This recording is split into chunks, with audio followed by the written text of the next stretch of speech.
ಅಂತೇಳಿ ಇವತ್ತು ರಾತ್ರಿ ಮಲಗ್ದವ್ರು ಬೆಳಿಗ್ಗೆ ಹೇಳ್ತೀವಿ ಅನ್ನೋ ನಂಬಿಕೆನೆ ನಮ್ಗಿಲ್ಲ.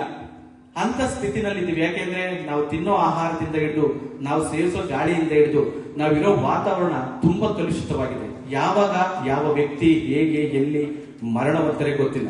ಆದ್ರೆ ನಮ್ಮ ಸರ್ಕಾರ 62 ವರ್ಷ ಆದ ನಂತರ ನಿಮಗೆ ಮಹಾಶಾಸನ ಕೊಡ್ತೀವಿ ಅಂತ ಹೇಳ್ತಾರೆ. ಇದನ್ನ ದಯಮಾಡಿ ಗಮನಿಸಬೇಕು. 62 ವರ್ಷ ಅಲ್ಲ, ಮನುಷ್ಯನ ಆಯಸ್ಸು 100 ವರ್ಷ ಇದ್ದಿದ್ದು ಇವತ್ತು 40-50 ವರ್ಷಕ್ಕೆ ಬಂದು ನಿಂತಿದೆ.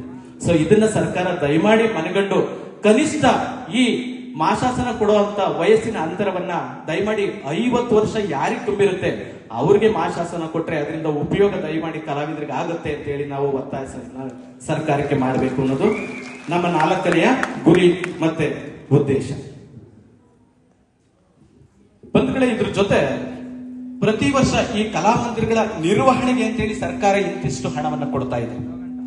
ಸೊ ಇದ್ರ ಬಗ್ಗೆ ಮಾಹಿತಿ ಯಾರಿಗೂ ಗೊತ್ತಿಲ್ಲ. ನಾವು ಕೇಳಿದ್ರೆ ಯಾವ ಇಲಾಖೆನಲ್ಲೂ ಕೇಳಿದ್ರು ನೇರವಾಗಿ ಸಿಗೋದಿಲ್ಲ. ಸರ್, ನಿಮ್ಗೆ ಸರ್ಕಾರದಿಂದ ಪ್ರತಿ ವರ್ಷ ಕಲಾಮಂದಿರಗಳ ನಿರ್ವಹಣೆಗೆ ಎಷ್ಟು ಹಣ ಬರ್ತಾ ಇದೆ, ಯಾವ್ದು ಖರ್ಚು ಮಾಡ್ತಾ ಇದ್ರಿ, ಯಾವ್ದಕ್ಕೆ ವೆಚ್ಚ ಮಾಡ್ತಾ ಇದ್ರಿ, ಉಳಿಕೆ ಹಣ ಏನಾಗ್ತಿದೆ, ಇದ್ರ ಮಾಹಿತಿ ನಮ್ಗೆ ಯಾರಿಗೂ ಸಿಗ್ತಾ ಇಲ್ಲ. ನಾವು ಕೇಳ್ತಾನೂ ಇಲ್ಲ ಅದ್ರ ಬಗ್ಗೆ.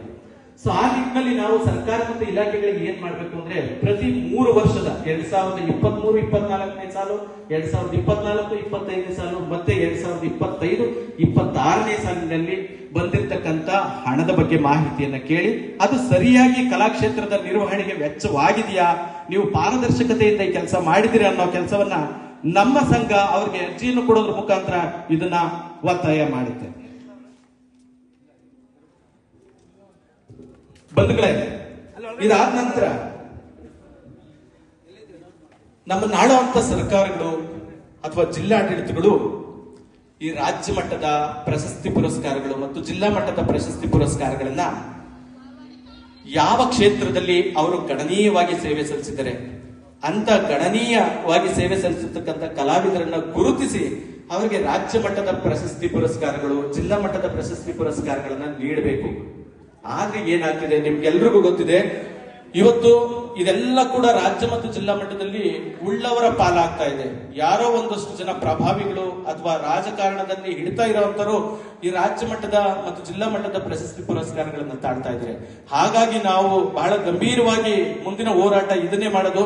ಯಾರು ರಂಗಭೂಮಿ ಅಥವಾ ಅವರವರ ಕ್ಷೇತ್ರದಲ್ಲಿ ಗಣನೀಯವಾಗಿ ಸೇವೆ ಸಲ್ಲಿಸಿದರೋ ಅವರನ್ನ ಗುರುತಿಸಿ ಅವ್ರಿಗೆ ಪ್ರಶಸ್ತಿ ಪುರಸ್ಕಾರಗಳು ಸಿಗಬೇಕು ಅಂತ ಹೇಳಿ ನಾವು ಸರ್ಕಾರವನ್ನು ಒತ್ತಾಯ ಮಾಡ್ತೀವಿ ಮುಂದಿನ ದಿನಗಳಲ್ಲಿ. ಬಂಧುಗಳೇ, ಈ ಕಲಾವಿದ ಈ ನಾಡಿನ ಸಂಪತ್ತು. ಒಂದು ಪೀಳಿಗೆಯಿಂದ ಮತ್ತೊಂದು ಪೀಳಿಗೆಗೆ ಕಲೆಯನ್ನ ಸಂರಕ್ಷಿಸಿ ಕೊಂಡೊಯ್ಯುವಂತಹ ಒಬ್ಬ ವಕ್ತಾರ. ಇವತ್ತು ಹಲವಾರು ಸಂಘಟನೆಗಳಿದೆ, ಹಲವಾರು ಸಂಘಗಳಿವೆ, ಅವ್ರಿಗೆ ಆದಂತ ಮಾನ್ಯತೆಗಳಿದೆ. ಆದ್ರೆ ಈ ಕಲಾವಿದ ಅನ್ನೋಂಥ ಸರ್ಕಾರ ಎಲ್ಲೋ ಒಂದ್ ರೀತಿ ಧೋರಣೆಯನ್ನ ತೋರ್ತಾ ಇದೆ, ಮಲತಾಯಿ ಧೋರಣೆಯನ್ನ. ಇವತ್ತು ಇಡೀ ಸಂಸ್ಕೃತಿಯನ್ನ, ಕಲೆಯನ್ನ, ಭಾಷೆಯನ್ನ ಸಂರಕ್ಷಿಸಿ ಮುಂದಿನ ಪೀಳಿಗೆ ಕೊಂಡೊಯ್ತಾ ಇರುವಂತಹ ಕಲಾವಿದರ ಬಗ್ಗೆ ತುಂಬಾ ಅಸಡ್ಡೆ ಮಾಡ್ತಾ ಇದೆ. ಸೊ ಹಾಗಾಗಿ ನಾವು ಈಗ ನಾಳೆನೆ ಯಾರೆಲ್ಲ 45 ವರ್ಷ ತುಂಬಿದರೋ ಆ ಕಲಾವಿದರಿಗೆ ಉಚಿತವಾಗಿರ್ತಕ್ಕಂಥ ಬಸ್ ಪಾಸ್ ಅನ್ನ ಸರ್ಕಾರ ನೀಡಬೇಕು. ಮತ್ತೆ ಬೇರೆ ಬೇರೆ ರಾಜ್ಯಗಳಲ್ಲಿ ಸಂಚರಿಸೋದಕ್ಕೆ ಉಚಿತವಾಗಿರ್ತಕ್ಕಂಥ ರೈಲ್ವೆ ಪಾಸ್ ಅನ್ನ ನೀಡಬೇಕು ಅಂತ ಹೇಳಿ ನಾವು ಸರ್ಕಾರವನ್ನು ಒತ್ತಾಯ ಮಾಡ್ತೀವಿ.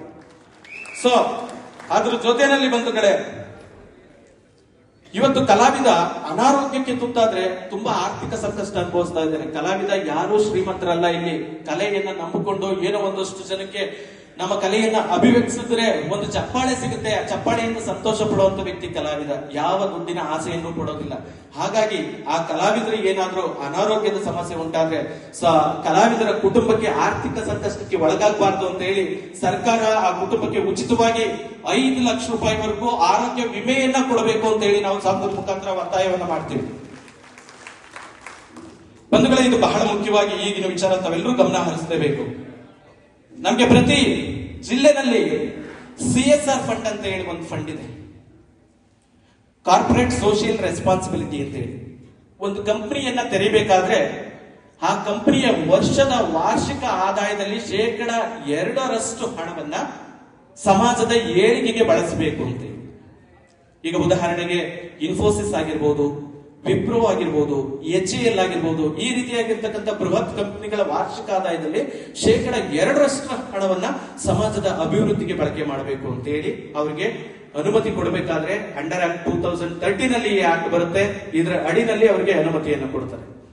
ಆದ್ರೆ ನಾವು ಮಾಡಬೇಕಾಗಿರೋದು ಅಂತ ಹಣವನ್ನ ಬಳಕೆ ಮಾಡಿಕೊಂಡು ಕಲಾವಿದರ ಶ್ರೇಯೋಭಿವೃದ್ಧಿಗಾಗಿ ಶ್ರಮಿಸಬೇಕು ಅಂತ ಹೇಳಿ ನಾವು ಜಿಲ್ಲಾಡಳಿತವನ್ನ ಖಂಡಿತವಾಗ್ಲೂ ಗಟ್ಟಿಯಾದ ಹೋರಾಟದೊಂದಿಗೆ ನಾವು ಒತ್ತಾಯ ಮಾಡಬೇಕು. ಈ ನಮ್ಮ ಸಂಘದ ಮುಖೇನ ಅಂತ ಹೇಳ್ಬಿಟ್ಟು ನಮ್ಮ ಸಂಘದ ಮತ್ತೊಂದು ಗುರಿ ಮತ್ತು ಉದ್ದೇಶ.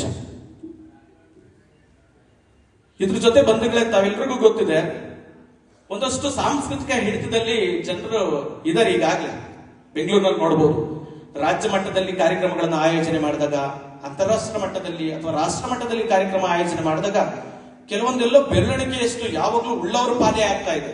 ಸೊ ಹಾಗಾಗಿ ಆ ರೀತಿಯಾಗಿರ್ತಕ್ಕಂಥ ಪರಂಪರೆಯನ್ನು ಒಡೆದು ಪ್ರತಿ ಜಿಲ್ಲಾ ಕಲಾವಿದರಿಗೂ ರಾಜ್ಯ ಮಟ್ಟದಲ್ಲಿ, ರಾಷ್ಟ್ರ ಮಟ್ಟದಲ್ಲಿ, ಅಂತಾರಾಷ್ಟ್ರೀಯ ಮಟ್ಟದಲ್ಲಿ ಮನ್ನಣೆ ಸಿಗಬೇಕು ಅಂತ ಹೇಳಿ ನಾವು ಸರ್ಕಾರವನ್ನ ಒತ್ತಾಯ ಮಾಡ್ತೀವಿ. ಇದು ನಮ್ಮ ಸಂಘದ ಗುರಿ ಮತ್ತು ಉದ್ದೇಶ ಆಗಿದೆ. ಬಂಧುಗಳೇ, ಅದ್ರ ಜೊತೆಗೆ ಇವತ್ತು ನಮ್ಮ ಕಲಾವಿದರಿಗೆ, ಅದೆಷ್ಟೋ ಕಲಾವಿದರಿಗೆ ಸೂರೇ ಇಲ್ಲ ಅಂತ ಕಲಾವಿದರು ನಮ್ಮೊಳಗಿದ್ದಾರೆ. ಸೊ ಹಾಗಾಗಿ ಯಾರಿಗೆ ಆ ರೀತಿ ನಿವೇಶನಗಳಿಲ್ಲ ಅಂತ ಕಲಾವಿದರ ಪಟ್ಟಿಯನ್ನ ಮಾಡಿ ಅವರಿಗೆ ಸರ್ಕಾರದ ವತಿಯಿಂದ ಉಚಿತವಾಗಿರ್ತಕ್ಕಂಥ ನಿವೇಶನಗಳನ್ನ ಕೊಡಿಸ್ಕೊಡ್ಬೇಕು ಅಂತ ಹೇಳಿ ನಾವು ಸರ್ಕಾರಕ್ಕೆ ಒತ್ತಾಯವನ್ನ ನಮ್ಮ ಈ ಸಂಘದ ಮುಖೇನ ಮಾಡ್ತಾ ಇದ್ದೀವಿ. ಸೊ ಅದ್ರ ಜೊತೆ ಬಂಧುಗಳೇ, ಈ ಜಿಲ್ಲಾ ಕಲಾಮಂದಿರಗಳ ನಿರ್ವಹಣೆ ಸರಿಯಾಗಿ ಆಗ್ತಾ ಇದೆಯಾ ಇಲ್ವಾ ಅಂತ ಹೇಳಿ ನಾವ್ಯಾರು ಪ್ರಶ್ನೆ ಮಾಡಲ್ಲ. ಇಲ್ಲಿ ಬರ್ತೀವಿ, ಅಯ್ಯೋ ನಮ್ಗೆ ಯಾಕೋ ಮಾಡ್ತಾವ್ರು ಬಿಡಿ ಅಂತ ಹೇಳಿ ನಮ್ಮ ಪಾಡಿಗೆ ನಾವು ಹೋಗ್ತೀವಿ.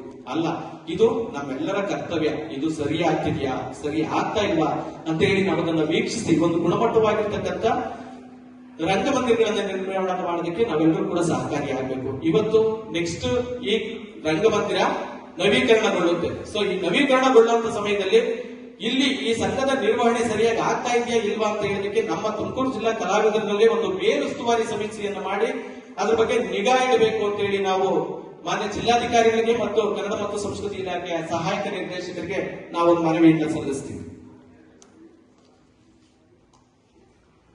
ಇದಾದ ನಂತರ ನಮ್ಮಲ್ಲಿ ಯಾರಾದ್ರೂ ಕಲಾವಿದರು ಮರಣ ಹೊಂದಿದ್ರೆ, ಯಾಕೆಂದ್ರೆ ಅವರೇ ಆಧಾರ ಸ್ತಂಭ ಆಗಿರ್ತಾರೆ ಆ ಕುಟುಂಬಕ್ಕೆ, ಅವರು ತುಂಬಾ ಆರ್ಥಿಕ ಸಂಕಷ್ಟಕ್ಕೆ ಆ ಕುಟುಂಬಗಳು ಸಿಲುಕುತ್ತೆ.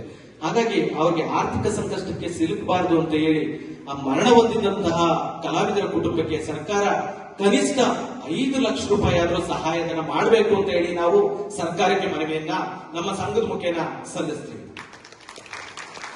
ಸೊ ಇದ್ರ ಜೊತೆ ನಮ್ಮ ನಾಡಿಗೆ ಇವತ್ತು ನಾವೇನ್ ಕೂತ್ತೀವಿ ಡಾಕ್ಟರ್ ಗುಬ್ಬಿ ವೀರಣ್ಣ ಕಲಾಕ್ಷೇತ್ರದಲ್ಲಿ. ಸೊ ನಮ್ಮ ನಾಡಿಗೆ ಹಲವಾರು ದಿಗ್ಗಜ ನಟರನ್ನ ಪರಿಚಯಿಸಿದಂತವರು ಡಾಕ್ಟರ್ ಗುಬ್ಬಿ ವೀರಣ್ಣನವರು. ಆ ಗರಡಿನಲ್ಲಿ ಬೆಳೆದವರು ನಿಮ್ಗೆಲ್ರಿಗೂ ಗೊತ್ತೇ ಇದೆ. ಡಾಕ್ಟರ್ ರಾಜ್ಕುಮಾರ್ ಅವರಾಗಿರ್ಬೋದು, ಬಾಲಕೃಷ್ಣ ಅವರಾಗಿರ್ಬೋದು, ಅಶ್ವಥ್ ಅವರಾಗಿರ್ಬೋದು, ಜಿ.ವಿ. ಅಯ್ಯರ್ ಅವರಾಗಿರ್ಬೋದು, ಪಂಡ್ರಿಬಾಯಿ ಆಗಿರ್ಬೋದು, ಲೀಲಾವತಿ ಆಗಿರ್ಬೋದು, ಇಂಥ ಕಲಾ ಸೃಷ್ಟಿಕರ್ತರನ್ನ ಸೃಷ್ಟಿಸಿದಂತಹ ಕೀರ್ತಿ ಡಾಕ್ಟರ್ ಗುಬ್ಬಿ ವೀರಣ್ಣನವರಿಗೆ ಸಲ್ಲುತ್ತೆ. ಆದ್ರೆ ಗುಬ್ಬಿನಲ್ಲಿ ಅವರ ಐಕ್ಯವಾದ ಸ್ಥಳ ಇವತ್ತು ಯಾರೂ ಕೂಡ ಕೇಳದೆ ದಿಕ್ಕಿಲ್ಲದೆ ಅನಾಥ ಸಮಾಧಿಯಾಗಿದೆ. ಸೊ ಹಾಗಾಗಿ ಅವರ ಸಮಾಧಿಯನ್ನ, ಅವರ ಐಕ್ಯ ಸ್ಥಳವನ್ನ ನಾವೆಲ್ಲರೂ ಒಂದು ಅದ್ಭುತವಾಗಿರ್ತಕ್ಕಂಥ ಸ್ಮಾರಕ ಮಾಡಬೇಕು ಅಂತ ಹೇಳಿ ಸರ್ಕಾರಕ್ಕೆ ಒತ್ತಾಯವನ್ನು ಮಾಡಲೇಬೇಕು, ಅದು ಆಗ್ಲೇಬೇಕು.